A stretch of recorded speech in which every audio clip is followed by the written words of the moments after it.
افغانستان میں روسی مداخلت نے کس طرح خطے کو شدید خطرات سے دوچار کیا؟ مغربی پاکستان کے محاذ پر کون سی نئی جنگ شروع ہونے کے دہانے پر تھی؟ جنرل ضیاء الحق کے خلاف کس طرح بغاوت نے سر اٹھایا؟ جمہوریت کو جمہوریت کے لیے کیا کچھ دیکھنا پڑا؟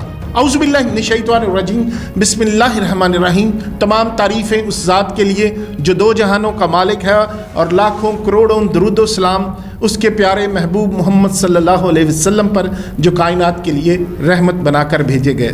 پاکستان کی سیاسی تاریخ کے چوتھے عشرے یعنی چوتھی قسط میں آپ کو خوش آمدید کہتا ہوں۔ دوستو، یہ وہ وقت تھا جب افغانستان میں روسی مداخلت شروع ہو گئی تھی۔ پاکستان کے مغربی محاذ پر ایک نئی جنگ چھڑنے کے قریب تھی۔ وہیں ملک کے اندر سابق آرمی چیف جنرل ضیاء الحق کے خلاف بغاوت سر اٹھا رہی تھی۔ 2 بار ان پر حملہ ہوا اور ناکام ثابت ہوا، لیکن ملوث حلقے ہار ماننے والوں میں سے نہ تھے۔ 1983 میں ضیاء الحق کے خلاف تحریک بحالی جمہوریت یعنی MRD چلی، جس کا سندھ میں سب سے زیادہ زور تھا۔ اس کے بعد 1986 میں بھی یہ تحریک چلی، لیکن اس کو سختی سے کچل دیا گیا تھا۔ ضیاء الحق کو دراصل افغان خانہ جنگی سے مدد ملی تھی۔ افغانستان میں 1977 میں کمیونسٹ انقلاب آنے کے بعد ضیاء الحق برسر اقتدار آئے تھے۔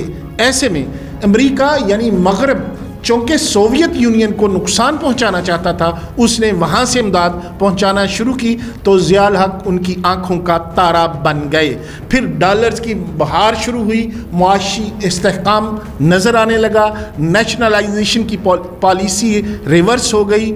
یوں 1989 میں ضیاء الحق ایک نئے اعتماد سے پہلے بلدیاتی الیکشن کرواتے ہیں اور ایک نیا پرو ضیاء الحق طبقہ ظہور میں آتا ہے، جس نے بعد میں رفتہ رفتہ 1985 میں غیر جماعتی اسمبلی کی بنیاد رکھی، جس میں اپنی جڑیں مزید مضبوط کی تھی۔ جنرل ضیاء الحق نے اپنے دور میں 8ویں ترمیم کے لیے میدان صاف کیا تھا، جہاں ایک غیر منتخب صدر عوام کے منتخب وزیر اعظم کو نامزد یا برطرف کرنے کا حق رکھتا تھا۔ اس پالیسی کے تحت 1983 میں بلدیاتی انتخابات کروائے گئے اور پیپلز پارٹی کے خوف سے 1985 میں غیر جماعتی بنیادوں پر انتخابات کروا کے وجود میں آنے والی اسمبلی سے 8ویں ترمیم منظور کروا کر صدارتی نظام کو قانونی شکل دینے کی کوشش کی گئی تھی۔ پھر 14 جولائی 1987 کو کراچی کے بحری بازار میں ایک خوفناک بم دھماکہ ہوتا ہے، جس میں کم و بیش 76 افراد جاں بحق اور سینکڑوں زخمی ہوئے تھے۔ یہ ملک کی تاریخ کا سب سے پہلا دھماکہ تھا۔ 1 سال بعد یعنی 1988 میں ضیاء الحق کی موت واقع ہوتی ہے۔ یہ موت ایک حادثہ تھی یا سازش؟ برسوں بعد بھی معمہ حل نہیں ہو سکا۔ 1988 کے انتخابات میں پیپلز پارٹی قومی اسمبلی کی کل 207 میں سے 94 نشستیں جیت کر سب سے بڑی جماعت بن کر ابھری، لیکن حکومت بنانے کے لیے سادہ اکثریت سے محروم رہ گئی۔ مخالف سرکاری پارٹی اسلامی جمہوری اتحاد نے 56 نشستیں لیں۔ تیسرے نمبر پر سب سے زیادہ آزاد امیدواروں کی 40 سیٹیں تھیں، جن میں سے 13 سیٹیں کراچی کی لسانی جماعت یعنی MKM کی تھی، جس کے امیدواروں نے آزادانہ حیثیت میں کراچی سے الیکشن لڑا تھا۔ PP نے MKM اور دیگر آزاد امیدواروں کے ساتھ مل کر ایک مخلوط حکومت بنائی تھی۔ بے نظیر بھٹو نے اپنے آنے کے بعد دولت مشترکہ میں واپسی کے لیے کوششیں شروع کر دی اور 1 اکتوبر 1999 کو پاکستان کی دولت مشترکہ میں واپسی ممکن ہوئی تھی۔ گو اس سے پہلے جنرل ضیاء نے دولت مشترکہ یعنی کامن ویلتھ میں شمولیت کے لیے بڑی کوشش کی تھی، لیکن یہ کوشش بارآور ثابت نہ ہو سکی۔ میں یہاں یہ بھی آپ کو بتاتا چلوں کہ دولت مشترکہ کا قیام 1926 میں عمل میں آیا تھا، جو برطانیہ کی 9 آبادیاتی ممالک کی ایک ایسی تنظیم ہے جس کا علامتی سربراہ تاج برطانیہ ہے۔ اس تنظیم کے 53 رکن ممالک ہیں، جن میں پاکستان، بھارت اور بنگلہ دیش بھی شامل ہیں۔ اس تنظیم کا بنیادی مقصد انسانی حقوق کی پاسداری کے علاوہ اقتصادی تعاون اور جمہوریت کو فروغ دینا ہے۔ ہر 4 سال بعد دولت مشترکہ ممالک کے کھیل بھی منعقد ہوتے ہیں۔ بے نظیر بھٹو کی حکومت کو آئے ہوئے ابھی صرف 13 ماہ گزرے تھے کہ مقتدر حلقوں نے اقتدار کی خاطر سرگرمیاں شروع کر دی تھی۔ 1 نومبر 1999 کے دوران وزیر اعظم محترمہ بے نظیر بھٹو کے خلاف ایک تحریک عدم اعتماد پیش کی گئی جو صرف 12 ووٹوں کے فرق سے ناکام ہو گئی تھی۔ 1988 کے انتخابات جنرل ضیاء الحق کی 11 سال کی حکمرانی کے بعد ہونے تھے اور اس نئے جمہوری دور کے ابتدا کے کچھ ہی ماہ بعد اس تحریک نے حکومت کو چونکا دیا۔ یہ صرف ایک پارلیمانی کارروائی نہیں تھی، 1979 کے اس ڈرامے میں متعدد کردار اور قوتیں شامل تھیں۔ یہ تحریک 26 اکتوبر کو مخلوط اپوزیشن یعنی کمبائنڈ اپوزیشن پارٹی COP کی طرف سے پیش کی گئی تھی اور ووٹ کے مرحلے تک حکومت اور اپوزیشن کے درمیان ایک عجیب مقابلہ شروع ہوا۔ حکومت اور اپوزیشن نے اپنے ممبران جو پارلیمنٹ کے ممبران تھے ان کو محفوظ کرنے کے لیے ان کو مخصوص مقامات پر منتقل کیا۔ حزب اختلاف کے ارکان کو یا تو اکبر بھٹی کی نگرانی میں بلوچستان ہاؤس اسلام آباد میں رکھا گیا یا پھر مری لے جایا گیا جو کہ اسلام آباد کے نزدیک بھی تھا اور اس صوبے کا بھی حصہ تھا جس میں حکومت پیپلز پارٹی کی نہیں تھی بلکہ بے نظیر کے حریف نواز شریف کی جماعت مسلم لیگ کی تھی۔ پیپلز پارٹی نے اپنے MNAs کو سوات کے مقام منگورا منتقل کر دیا۔ اس وقت سرحد یعنی آج کا خیبر پختونخوا میں پیپلز پارٹی کی حکومت تھی اور وزیر اعلیٰ آفتاب احمد شیرپاؤ تھے۔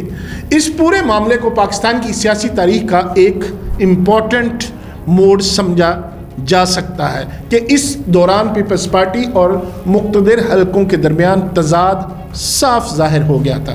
کچھ دن بعد یہ بھی معلوم ہوا کہ ملک کا ایک خفیہ ادارہ اس تحریک کے پیچھے تھا۔ مبینہ طور پر فوج کے سربراہ جنرل اسلم بیگ نے اس کارروائی سے لا تعلقی کا اعلان کیا تھا، لیکن اس میں ملوث خفیہ ادارے کے 2 افسران بریگیڈیئر امتیاز اور میجر عامر کو فوج سے نکال دیا تھا۔ اس وقت کے اخبارات اور سیاسی مبصرین کے مطابق حزب اختلاف کی اس تحریک کے بارے میں صدر غلام حسین خان کو علم تھا۔ صدر اور وزیر اعظم کے درمیان اختلافات پائے جاتے تھے۔ COP کے کئی رہنماؤں نے یہ بھی بتایا تھا کہ ان کو صدر کی پوری حمایت حاصل ہے۔ یہ تحریک اس لیے اس وقت پیش کی گئی تھی کہ مارچ 1990 میں 8ویں ترمیم کے تحت جب صدر کو اختیار دے دیا گیا تھا کہ وہ وزیر اعظم کو نامزد کر سکیں یا ان کا اختیار ختم کر سکیں۔ 1 نومبر کے ووٹ سے پہلے کی صورتحال ایک جنگ کی شکل اختیار کر گئی تھی اور ارکان پارلیمان کو جس طرح سے خریدا گیا اس کی شاید کوئی مثال نہ ملے۔ پاکستان میں ہارس ٹریڈ اس وقت سے سیاست کا ایک عام فہم لفظ بن گیا تھا جس کا مطلب سیاستدانوں کو وعدوں اور پیسوں کے ذریعے خریدنا تھا۔ یہ پاکستان میں جمہوری عمل کے لیے ایک انتہائی افسوسناک مرحلہ تھا کیونکہ اس سے پہلے سیاستدانوں کا بیپار اتنے بڑے پیمانے پر نہیں ہوا تھا۔ تعجب کی بات تو یہ ہے کہ خفیہ ادارے کی اس کارروائی کی تفصیل بعد میں منظر عام پر آ گئی تھی لیکن اب شاید سب اس کو بھول چکے ہیں۔ اس خفیہ ادارے کے افسران اپنے ہی ملک کی حکومت کا تختہ الٹنے کی سازش میں مبینہ طور پر ملوث تھے اور اس پر انہوں نے لاکھوں نہیں بلکہ کروڑوں روپے لگائے تھے۔ نہ صرف یہ بلکہ بعد میں نواز شریف نے بریگیڈیئر امتیاز کو خفیہ ادارے کا سربراہ بھی بنا دیا تھا۔ 1999 کے اس پورے ڈرامے کا ایک اور باب آپریشن مڈ نائٹ جیکل تھا۔ یہ خفیہ آپریشن تھا جس میں انکشاف بہت سارے اس آپریشن کے ذریعے انکشافات بھی ہوئے تھے۔ آپریشن مڈ نائٹ جیکال کے تحت حکومت کے ارکان کو خریدنے کی کوشش کی گئی تھی۔ حکومت کے ایک اہم MNA محمد عارف عوان نے حزب اختلاف اور ISI کے یعنی خفیہ ادارے کے افراد کے ساتھ اپنی کئی ملاقاتوں کے دوران ہونے والی بات چیت کو ٹیپ بھی کیا تھا۔ ان ٹیپوں پر ان کو اور ان کے 2 ساتھیوں کو حکومت کے خلاف ووٹ دینے کے لیے 50 لاکھ روپے کی مبینہ طور پر پیشکش کی گئی تھی۔